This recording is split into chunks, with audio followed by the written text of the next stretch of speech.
Hey everybody, it's Rhett. Getting several questions about applying for forgiveness on the PPP loans, so we created this little chart to help you kind of understand the timeline and that overall there's no rush to get this thing forgiven unless you have a specific reason to do so. So as you know, the covered periods change from 8 to 24 weeks, which is good, so nobody's really hit the 24 weeks yet. Some are just past the 8. And if you elect 8, you can then have it forgiven that early, otherwise it defaults to 24. But once that covered period is over, everybody kind of assumes I've got to apply right away and get the thing forgiven, which you don't have to do.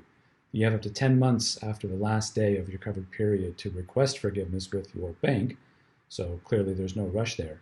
Once they get that application, they're probably going to have a 60-day review period, or they have up to 60 days to do it. And then the SBA has another 90 days after that.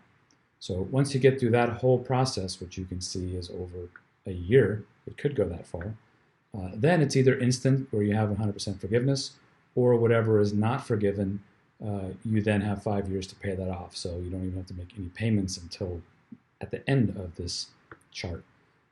Knowing that if it is partial forgiveness, the interest is going to accrue all the way back to the date that you receive the funds. I think it's at 1%. So, and if it's partial forgiveness and hopefully a small amount is still due, that could be a small amount, but something to think about.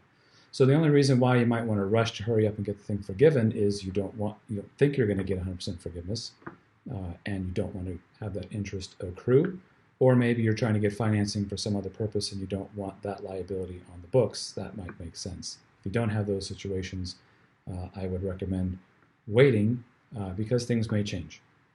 But as you can see, you've got quite a lot of time. Thanks.